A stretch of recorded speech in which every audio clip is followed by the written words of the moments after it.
Former homeless people, what did you need the most? What was the best thing someone did for you? Gifted me an old, baggy waterproof jacket with a big hood.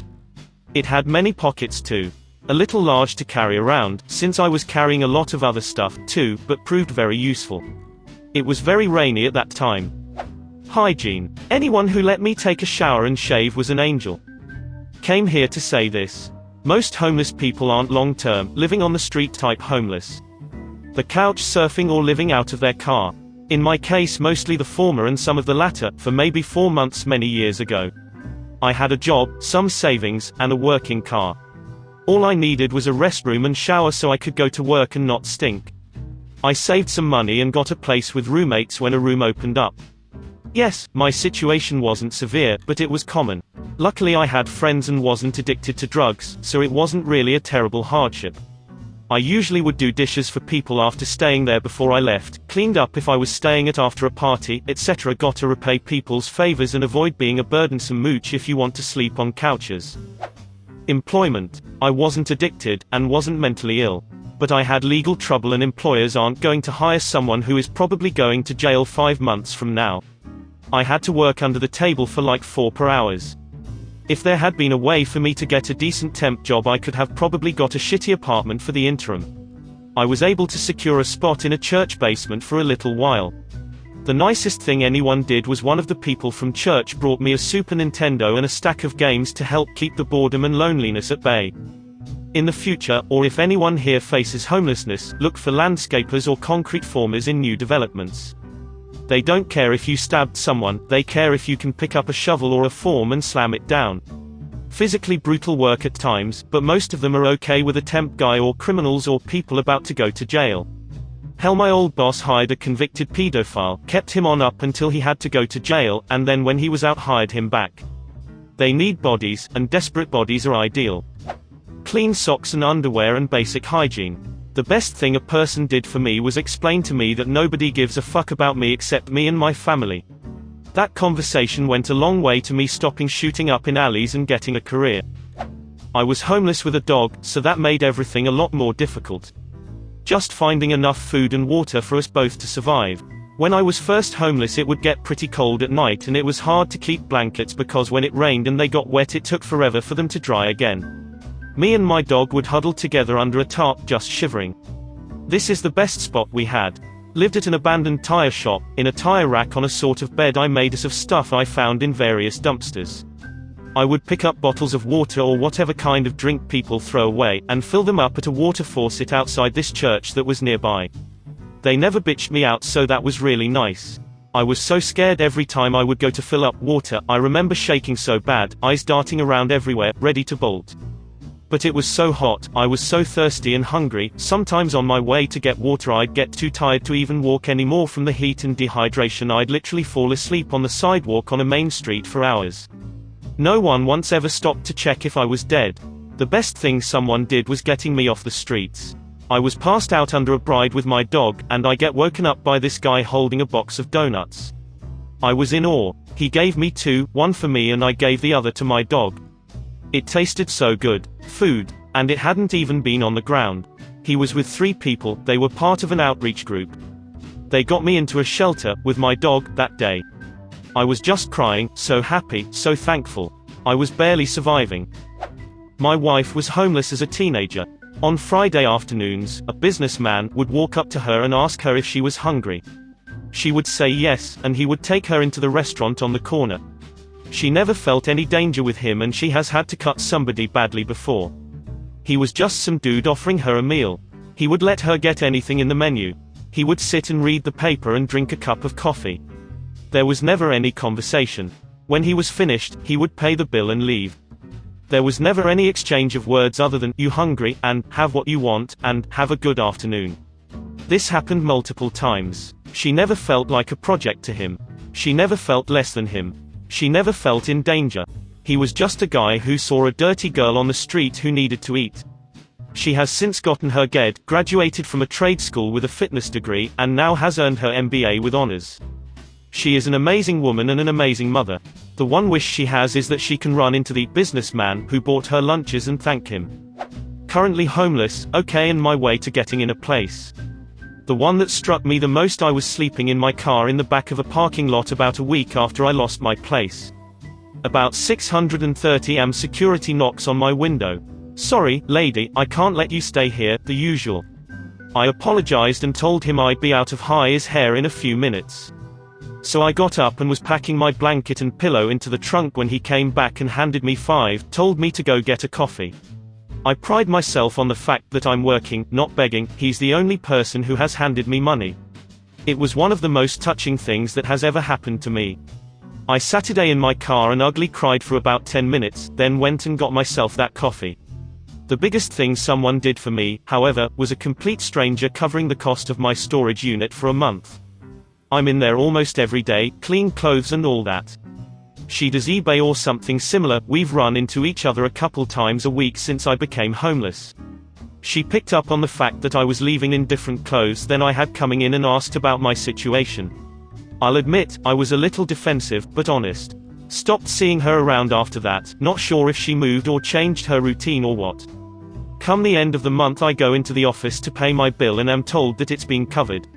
I wish I could thank her. I was a street kid. From 13 to 18 I coasted around on my own. As you can imagine, it was a pretty rough ride. I don't remember an awful lot of it, but a few people stand out even now. I think the only thing they have in common is that they saw me. It's amazing how invisible you feel on the street. People steer their children away from you, avert their gaze, pretend you're invisible. It gets to you. I vividly remember this one woman. Immaculately dressed, gorgeous Eastern European woman. Around 40. I was panhandling and she walked right up to me and asked me to eat with her. We sat on a patio smoking cigarettes, snacking, drinking coffee. She asked me questions about myself like she really cared. And she listened. Didn't offer miracle solutions or pity. Just fed me lunch and listened. I remember her face 15 years later. It's why now, in my reincarnation as a soccer mom, I teach my children to always acknowledge when it's safe to do so. You don't always need to give. But a smile, or a "how are you," goes an incredibly long way. Aged out of foster care, nowhere to go but a squat house. I was what Utah folks called a planter box kid. Spent a year doing any job and every job I possibly could to get out of it. Then I joined the army, spent 4 years as a soldier and failed a marriage, which meant when I got a medical discharge after my deployment I was homeless again. Spent a little while in a veteran group home, but they only give you 90 days to get a place and get out. My disability pay wasn't enough for rent, but I went to a day labor and stood with the Mexicans at Home Depot for odd jobs. Finally my best friend offered me to move back home to Texas to work as a ranch hand for her dad, so I moved back to Texas. She became a huge advocate for me with the VA and now I run a ranch, am off all my pain, psychoactive drugs and haven't been drunk in 3 years. Oh, and now my best friend is my wife. We have 4 kids. I was homeless as a teenager and used to hitchhike around the country. This is the story of the nicest thing a stranger has ever done for me. I hope they get to see this and know I still remember them and appreciate what they did. I was hiking from Wisconsin to New Orleans. I was 15 and pregnant, although I didn't know it at the time. I was sick and throwing up and was trying to get back to New Orleans to go to the charity hospital. I was having a terrible journey. A guy had tried to grab my leg and I resisted, and he dropped me off on a toll road where no one would pick me up, so I spent several days walking until a semi-truck driver finally gave me a lift. He was a nice old man and I told him up front that I was 15 and he promised he wouldn't try to hurt me. He told me I reminded him of his niece and would give me a ride as far as he could go. I spent a few hours riding with him until we got near St. Louis, and then he pulled off the road at a rest area and asked me if I need to use the restroom.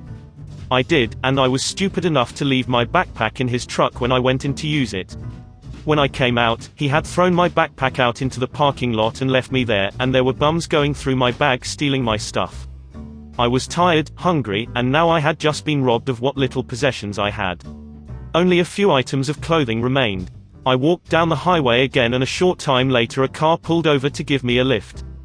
The man inside was very overweight, sweaty, smelly, and was wearing just a t-shirt and dolphin shorts.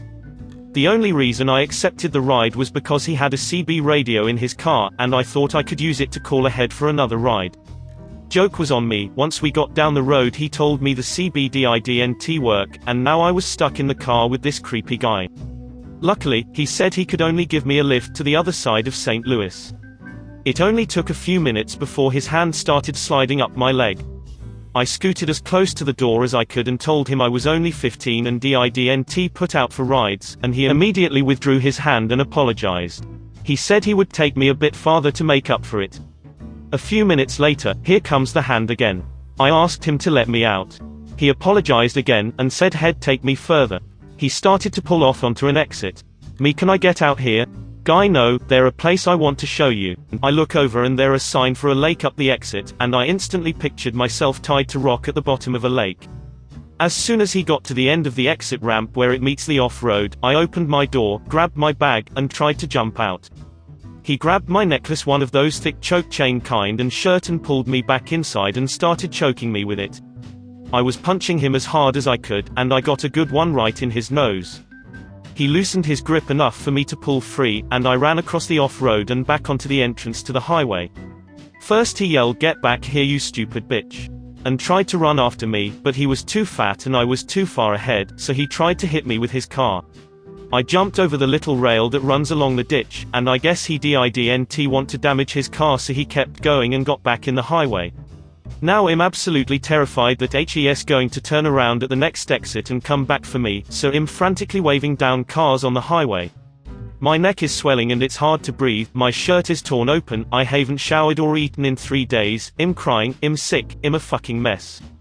And just to make things worse, it starts to rain. But then, a car pulls over. A cop car. Thanks the gods, I'm saved. I don't even care if I go to jail, at least there will be food there. The officer opens the front door and tells me to get in. It was a lady in a brown uniform, not sure if SHES sheriff, police, park ranger, I have no clue, I'm just happy to be getting away from that fucking psycho. I tell her the whole story while SHES driving down the highway. She says she'll make sure I'm safe. She takes me to a gas station and gives me 10 to buy some sandwiches. Then she tells me it's going to get dark soon, and she can't just leave an underage girl out on the highway at night, so SHES going to take me somewhere where I can get some sleep. She takes me to her house and lets me take a shower, and while I was in there she washed my clothes for me. After that, she drove me to a Sonic and bought me some dinner. We went back to her house and she let me sleep on her couch. It was around 4 AM when she woke me up again. Now there's a man there, and my first thought is, oh shit, what have I gotten myself into now? She introduces the man as her brother, and they tell me that they don't want me hitchhiking tomorrow, so they bought me a bus ticket to New Orleans while I was asleep. They drove me to the bus station and her brother gifted me a huge Bowie knife and said next time someone tries to hurt you, you use this. And they sent me on my way. I've never been able to repay this woman, but I hope my story reaches her and she knows that she saved my life that day. I made it to Charity Hospital and found out I was pregnant, and returned to my family to raise my daughter. Thanks lady, you were so kind that I've spent my whole life trying to pay it forward. You're awesome. When I lost my job after the Y2K remediation, I wound up broke as a joke and no hopes of job from anywhere in Oregon at the time. Girlfriend got asked to come take over her family's failing company business in Utah and we decided to go for it. Got here with nowhere to live, no money, 1/4 tank of gas. We lived in our cars for a while, then we found a row of 3 abandoned houses in Provo and squatted in the middle one. While she tried to rescue the family business, I got a gig delivering those stupid free newspapers that people get in their driveway. Wife's car was a long bed F350, so we could deliver a ton of papers. That's what kept us fed. I was 32 and a paper route was my only income. As far as the nicest thing anyone did. One day a guy came and knocked on our door, saying he was the house owner. We said sorry and we will pack up and GTFO right now. However, the guy was nice. He said he owned all 3 of these empty houses and thanked us for keeping the crackheads out of them, and he let us stay there. He even turned the power on for us. WTF. 6 months after that I wound up getting a job at eBay, and it was onward and upward from there. So really all we needed was a chance, we got it. You have been visited by the good sleep chihuahua. You will be blessed with cozy, restful sleeps, but only if you comment, sleep tight puppers.